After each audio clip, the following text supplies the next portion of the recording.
So I have a lot of fun on this channel filming examples I would like my students to consider practicing and just kind of enjoying the sport of guitar.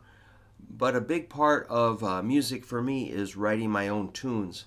So I've got one that I've been kicking around for a few years. I just haven't got it finished, or it's not appeared on an album yet, and I think it's a contender. So I'm going to try to re-record it using Reaper software. I already did a guitar track. Now it's time to try a bass part, which is really fun. I have to make something that is going to fit in with the drums and the guitar and not be too distracting, but not too boring. It's got to rock, but not be too out of place. So let's just see how it goes. This song changes keys a few times. So even though it's repetitive, I hope it's not too boring. It's 145 beats a minute, and this is what the bass sounds like. I'm recording through an old Bassman amp into a 2 notes professional digital load box. It's called a Torpedo Live. Also have a spring reverb, and you can hear it's distorted a little bit. I like that kind of scary monster bass sound. So let's just give it a try. I'm going to try to get a keeper bass part.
I'm going to save that. I think that's pretty cool. Now I'm going to overdub a lead guitar part, and for that I'm going to use a different kind of amp. So I'm going to use the Universal Audio Dream 65 reverb amp, which is basically simulates a deluxe reverb, and for that it's got reverb and tremolo, this and that. So just by using different amps and stuff on every track, it kind of varies it a little bit. On that rhythm part, I use the Universal Audio Ruby, which is a simulation of a Vox AC30, and it does a pretty good job. It sounds pretty spanky. So that was a dry, there wasn't any reverb on that one. And, you know, putting bass with reverb on is kind of a cool contrast. You know, usually bass is pretty dry and clean. That's a good sound, but I like to make the bass dirty. You know, if you listen to a lot of cool songs, the bass is growling from like a tube amp cranked up, and that's pretty realistic. A side note on a, you know, you think a Bassman amp would be really good for a bass guitar, but they really are kind of underpowered and tend to distort a little bit. So I kind of like that. All right, well, I'm going to jump over and try a lead guitar part. So thanks for watching me do my creative business here. It's pretty darn fun. I'm happy with that. I feel like I got something done today. So don't be afraid to try to write songs. Keep them simple. Keep them punchy. You can do it. You can think of some songs and chords, and you know, be creative. It's really a satisfying part of being a musician. All right. Thanks for being part of my life here today.